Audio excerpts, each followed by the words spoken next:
everybody, and we want to welcome you to the first time ever review of a Southeastern Championship Wrestling program from 1978. This is all going to be new for us, going to be new for you, and that's why we got our little cheat sheets here. We're not as young as we used to be, right, Les? But you know what? You know, after I watched this thing, Ronald, I thought, damn, where'd the time go? Yeah. It seems like we just did that a couple weeks ago. I mean, we all look a little different than we did back in those days, but you know, this is going to be fun for us. We're going to kind of break down this 1978 Southeastern Wrestling Championship show from Knoxville, Tennessee, and we're going to. I'd like to start this off by kind of bringing everybody up, setting the tone here. You're watching Southeastern Championship Wrestling out of Knoxville. But in this same year, 1978, we're in the summer of 1978, there's the second Southeastern Wrestling that's operating out of Pensacola, Florida, and it's going to be called Southeastern Pensacola. And that company down there, you've got Bob Armstrong, I was down there, you've got David Schultz was down there, you're having a team called the Assassins. It was a really great crew down there in 1978. So you're just seeing half of the Southeastern wrestlers on this program, this one here from Knoxville. And so, Les, thank you very much for joining me first off, man. You know, did you ever do Southeastern without me? It's not our first rodeo. I mean, the truth is, you know, yeah, from day one. So you know, let's kind of start from the beginning of this show. And actually, it's going to play right before they see this, and they're going to be able to watch this if they want to watch it after the Southeastern show of 1978. So, you know, let's start out at the beginning of the show itself, and about the first thing on is the animated opening. Well, yeah, you know what? You're going to see the animated opening, and later in the program, when we get the personality profile, you'll see an animated opening for that as well. I had those done by an animator in Charlotte, North Carolina. Actually, we started using those in 1975 when we first went to WBIR Channel 10 here in Knoxville. And the one thing is, we felt that it would upgrade wrestling because no one had ever done it before. So what you see in animation on this show, we were, and maybe still are, the only show that used animation to open or a show or a segment in the history of the business. In fact, you're going to see a lot of things on this show that we initiated into professional wrestling during the 70s. It was the first. Yeah. It was the first to do it. And we might as well go ahead and talk about this, the sound here. Because this is on YouTube, things have changed a lot. We used to have music in the old days and there wasn't a problem. Now there's all this copyrights and all the other deals, so we can't put the original music on there. And you're going to notice the music is not certainly what it was for the original Southeastern shows, but it's what we're trying to replace it with some type of music. And so you've got a little bit of difference in the audio. May I suggest? But you still have that same great animated video. While we're talking about first or things that are different they're not seeing now, you were going to bring up the fact of the bumpers, which actually, on this show they're going to see some interviews for Hazard, Kentucky, which were rolled in later once the show was bicycle, which we'll have to explain, I guess, as well. But the bumpers were used to fill the space between before the beginning of the promo and where it ended. If there was like 3 seconds or whatever, the director would roll a bumper in. So you'll see those in the show today. And when you're going to see at least one in this program for sure. And if you notice, it's 2 wrestlers in the wrestling position, one guy on top. And it's on when we did this, when we put the bumpers together, we put them on a little CD turntable, right, and it went round and round. We used those same statues on the set, and those statues got picked up by the television station in Memphis, and they used those same statues on their set. Yeah, I've got one at home on my coffee table right now. It looks just like that.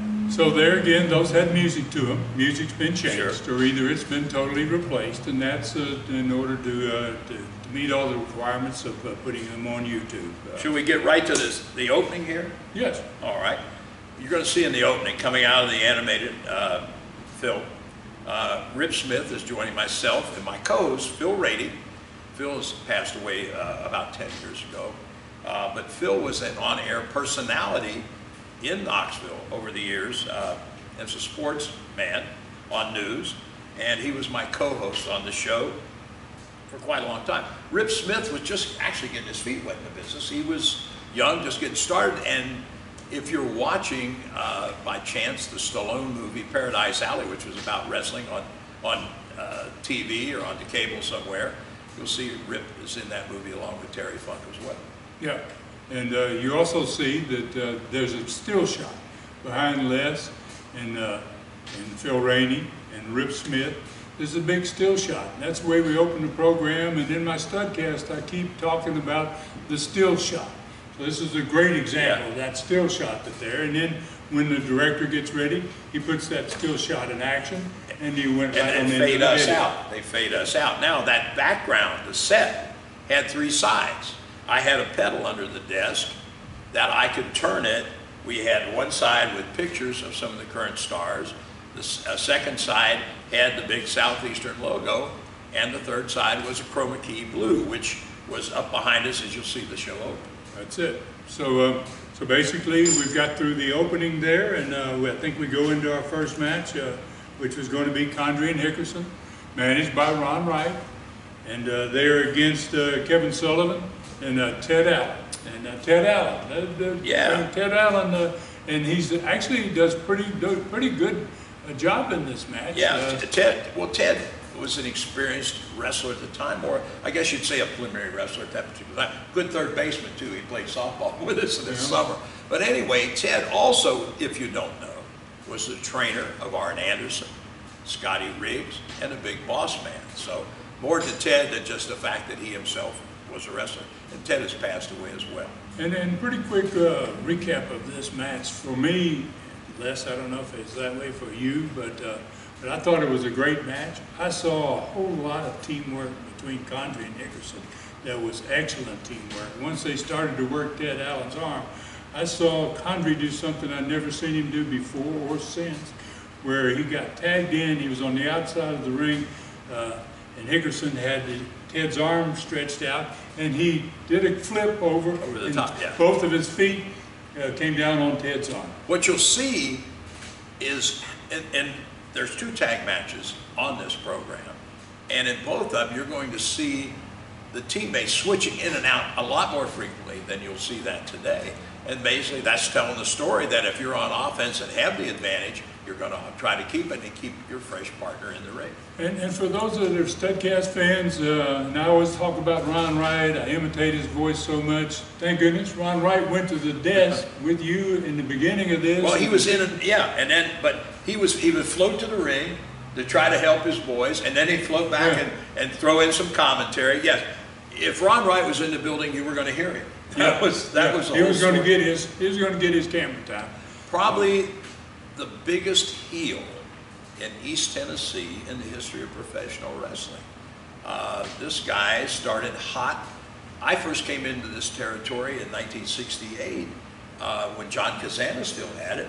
Ron was the top heel then, and right up until '79, he was up and down, but he was always there. He was always there. Yes, sir. Always a part of it.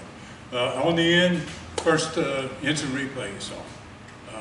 That's something, another first. Right. Never been done before. Before we did it, it started in 1975. As soon as we moved to WBIR, they began to do the instant replays for us, and that I thought makes this show totally different than anything else during this time. Yes, if you could see, if you, the viewer, can find an old wrestling television program from that era, mid-70s. You'll see similar studio setup, similar a lot, but you won't see the bumpers, you won't see the animated openings, you won't see the instant replay and so forth. That was stuff that we initiated with Southeastern Wrestling. So, and then I think there was an interview with Roop and Jimmy. And they were talking about a match against Condrey and Hickerson. Yeah, showing the film. Yeah, a little video. Yeah. A little video of that match in which Ron Wright passed the gimmick to Hickerson, and he took care of Jimmy. And so, and then in the first interview, it comes from Hazard. It's actually for Hazard, Kentucky. Right. And I'd like to explain how that happened. The bicycles. Yeah. When we talk about bicycle, Ron's going to tell you what he means by that. Yeah, we had these old tapes back in those days. They were 2-inch tapes. They were about that wide. They were in a can. It was about this high and this wide. Weighed about 50, 60, 70 pounds. And that's what they taped on. It took a hefty guy to pull one of those up and put it on the reel. Right. To record on. And then when you finish the show, instead of keeping those separately, most territories would take those and send them to the next market. Right. Now, in this time frame in ’78, the second market sent to was Johnson City, Tennessee, Kingsport, the Tri-Cities up there, Bristol, Johnson City, and Kingsport. The next leg of the bicycle was into West Virginia, Bluefield, West Virginia. And then they went from Bluefield, West Virginia to Hazard, Kentucky. And we might remind the people that the interviews that you see for Hazard weren't on the original tape, but they were put on a smaller reel and mailed to Hazard for the tech people there to insert into the proper spots. Right. Later on in '78, we came into another station. We started sending them to Crossville. Right. About the same time, they started going to Crossville. So that interview that they were talking about matches in Hazard, that's why that occurred, is because they were in one of those bicycle tapes that was being sent around. I thought the second match, wow, was really good too. It was another good one with, Jimmy and him. Yeah, Jimmy and Roop. Golden Bob Roop against Abdul Zattar. Right. And Lucky Davis. And I want to mention, I didn't recognize him at first, but Lucky Davis is the Danny Davis, who was one of the Nightmares, along with Kenny Wayne, but also the man who started Ohio Valley Wrestling, which was the developmental center, the initial one outside of WWE itself, to gain a contract. And this is a place where so many of the top guys, Batista, Lesnar, all those guys, Randy Orton, Cena, all those guys came from Ohio Valley Wrestling. And this guy you're going to see, this little guy with the blonde hair, is that Danny Davis. And he was trained by my dad. Yeah. On his farm. So I feel sad. I feel bad for him already. Yeah, no, really. He had it tough, I'm sure. He got stretched a few times, no doubt. So in that second interview, you had Malenko and Orton. Obviously, that was from Morristown. That interview was actually, they were plugging Morristown, so that was part of the original tape that came out of Knoxville that piece was in. So that kind of explains how I jumped from Hazard, Kentucky to Morristown, Tennessee, which was a Saturday night town, a regular Saturday night town. Right. And then we got to the personality profile. Yes. Personality profile was something that actually a lot of people told us, don't do that, because you're going to lose your momentum in the middle of the show. And I was pretty sure that we weren't, because I had seen this thing work in a few other, not in wrestling, but in other genres. So anyway, we give it a try, and it was great. So many people talked about it, but we went over it, as you see on the animated opening, a lot of guys, the little cartoon guys doing hobbies, and that was part. We sold shows we sold stipulations and matches on there, but we had to do it subtly. I called it our non-commercial commercial, because you had 16 minutes of commercial time. And anytime you mentioned a town like Knoxville Friday night or Hazard next week or anything like that, from that point forward until a break, you were getting tagged for commercial time. So you could talk about Ron and I having a match together, but we can't mention Ron and I having that match. We can talk to Ron, let's say it's a chain match. Talk to Ron, he can talk about chain matches. Talk to me, I can talk about chain matches. But we can't mention the town. So personality profile was a way to get some depth to the characters by giving their backgrounds, but it was also a way to get in commercial stipulations on matches without being commercialized. And this particular one, in this program, Les, is the first one that I didn't even remember. It had 4 different people in that personality profile. Right. Normally it was 1, possibly 2, but to have 4 in there, and you had Malenko in there. Yeah. It's just You started out with Jimmy and Roop. Yeah. And and that was about a great interview. Well, and the little things we did, we had Bill Golden on the phone. Right. Because Jimmy's dad, because of them getting shafted in a title match with the tag team champions, Bill was going to come up and cover their backs in the corner to be sure Ron didn't get involved, Ron Wright. And he was also going to put his hair on the line. And you'll see, and if you watch this carefully, it's about facial expressions as well, because I played the phone conversation I had with Bill to Jimmy and Bob, and Jimmy had heard it for the first time. So he's showing surprise. My dad's putting his hair on the line. Wow. And he wasn't, his thing was, he wasn't sure he wanted that to happen. No, and I don't think he wanted it. Obviously, he didn't want it to happen. And Bill had done that several times where Jimmy had come into Southeastern and stood in Jimmy's corner on several different occasions. I think that one was followed by Malenko, talking about a Russian chain match. The third person that was on there was Don Carson. Well, no, Garvin. Yeah. Yeah, Garvin, because they were talking about the chain match. Yeah, he and Malenko were having a chain match. Then Don Carson was on there, and he had his head covered because I think probably the night before he had probably lost his hair. Right. In a match against Robert, and he kept that hat on most of the show. And the fourth segment there was a little interview with Robert and Carson. Carson interviewed that he was going to run Robert out because that's the match for the following week, that there's going to be a loser leave town. Right. So, that 4 different guys in the personality profile, and it made it really unusual. And then, Rip and Gigi, man, were in the third match, which is another great match. Yeah. They had a good match on the video in the opening of the show. They had a really good one in the ring there. Carson interfered in this match too, because he and Rip had realized that everything as you're seeing there, people were tied together without really saying this guy's going to wrestle this guy.